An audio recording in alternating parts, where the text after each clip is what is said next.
Well, Fabienne and Freddie over here had this record, and then Sony Records decided to,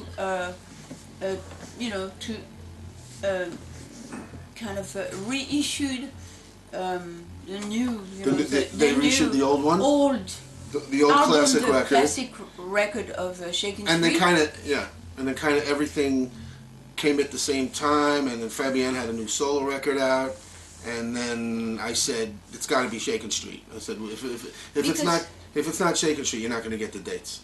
And what happened is that when I wanted to do a tour on my solo album, that I made 5 songs with Freddie Katz on this solo album.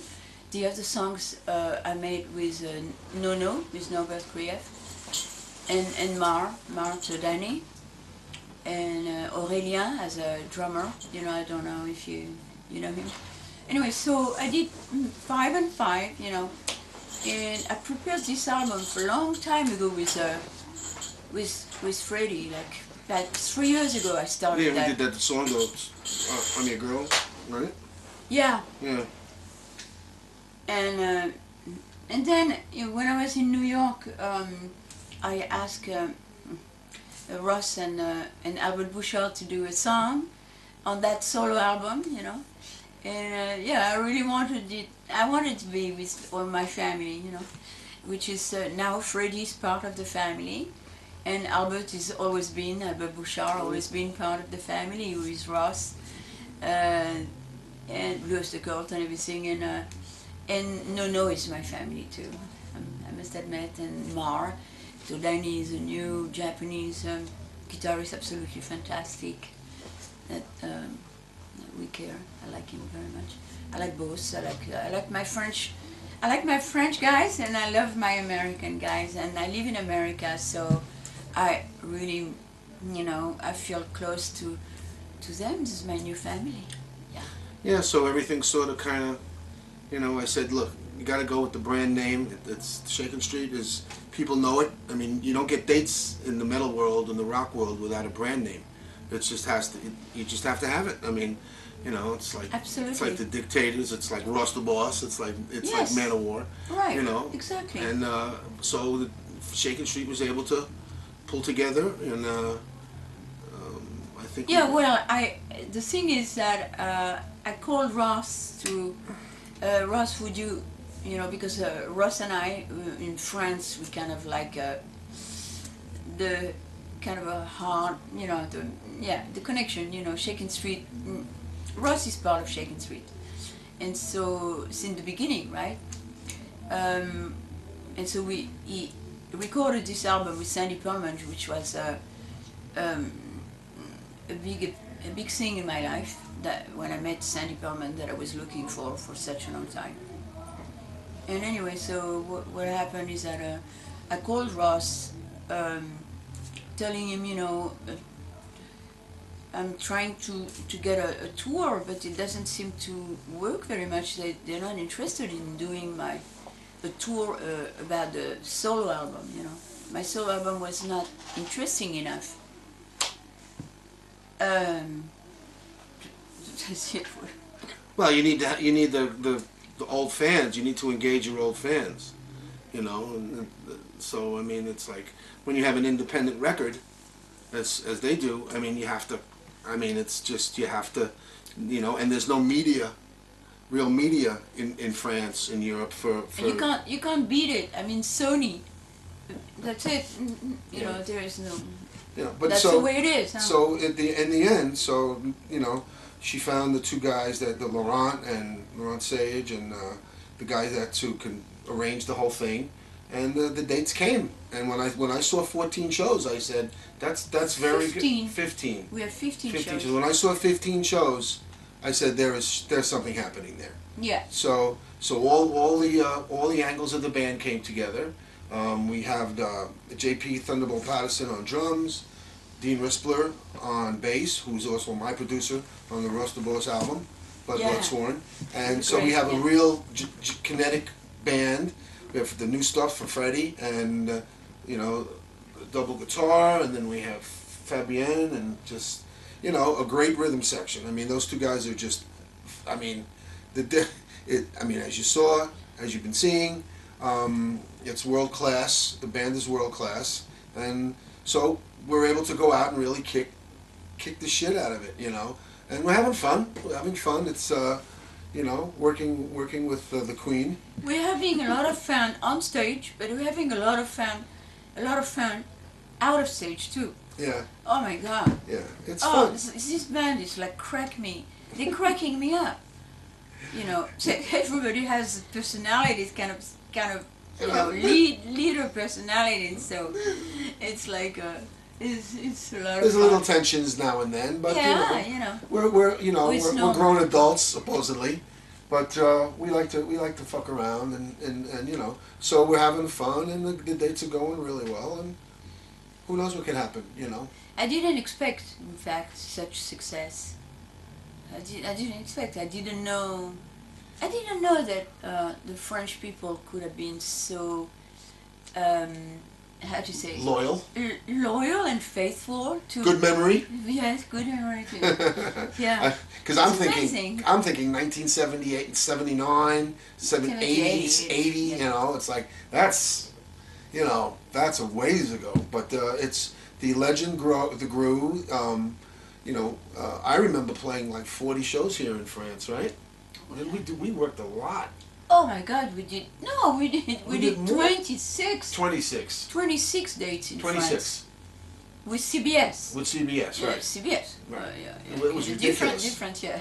Find 26 places to play in this country, I dare you. And then when we signed with Sandy Perlman, we had 90 dates in all over America. And the UK. It was insane. And UK and Germany. And big shows.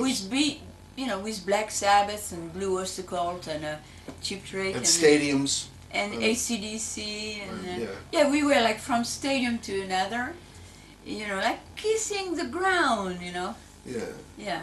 So we had there's a good history of stuff, and so we're having fun out here, and we're taking it very seriously, and we're really thanking everybody for coming out, and it's just very cool to see, and the band is getting better every night, and we have only 7 shows together behind us. Right. So I mean, but you know, she knew who she was getting. She knew what she was doing. So yeah, we're having fun, and we'll see what happens. You know, the future is you know, as long as we all stay healthy, and you know, who knows. So.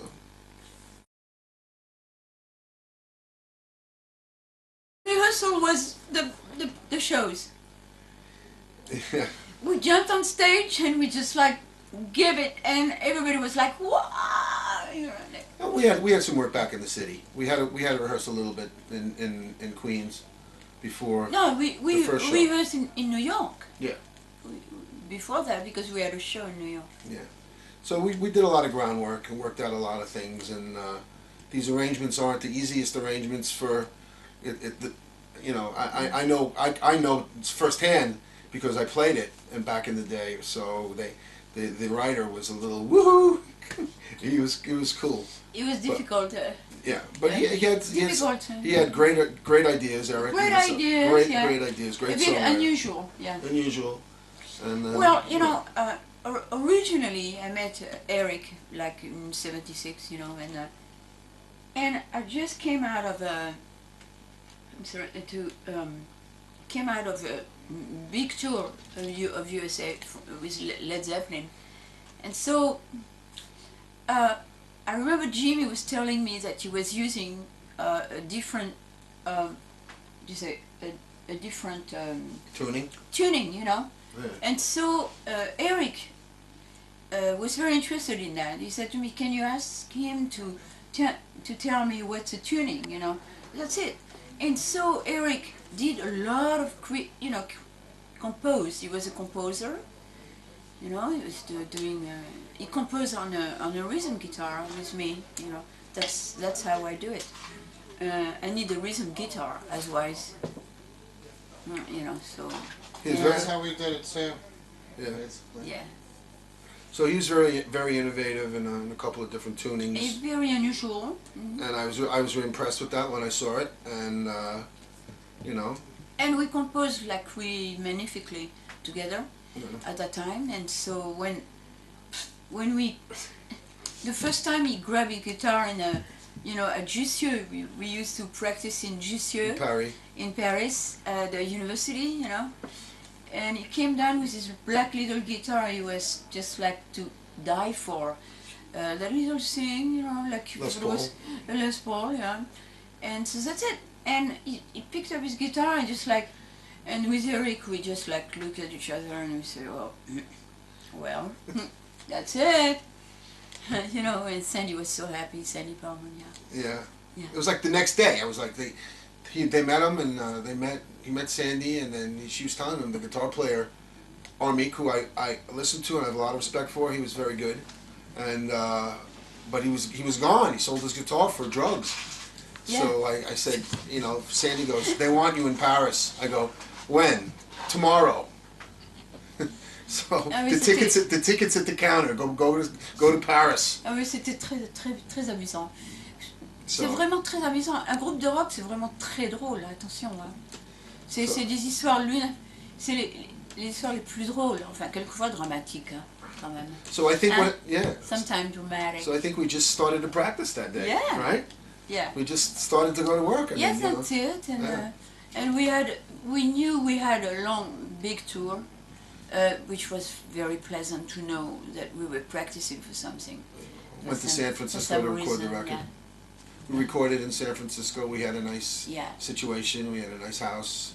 Nice house, nice apartments, amazing. So it was cool. It was CBS, you know. We were not used to it. Columbia Records wanted to sign us, Columbia, and they told Sandy, they said, how is, this young singer, how old is he? He. And Sandy said, no, it's not a boy, it's a girl. And they said, it's a girl with a voice like this? Wow. Because they heard Solid as a Rock. Solid as a Rock.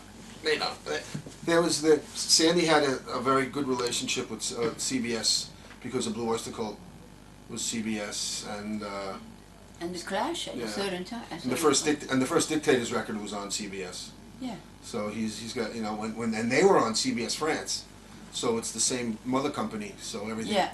So everything worked out. That's the reason he was very interested. Yeah. So he had ability to get money. He had the Blue Oyster Cult to bank it off of. So he was very it was cool. Good, cool. So we did a Black and Blue festival. Black and Blue tour. Black and Blue tour. Yeah. You know. Yeah. Today we're doing the Magic tour, Shakin Street. Yeah. So. The Magic tour. We have the Magic bus that goes with it, and it's somehow very magical every day. Yeah. Yeah, yeah. It's fun to play. It's fun. It's an honor to play, really. Yeah.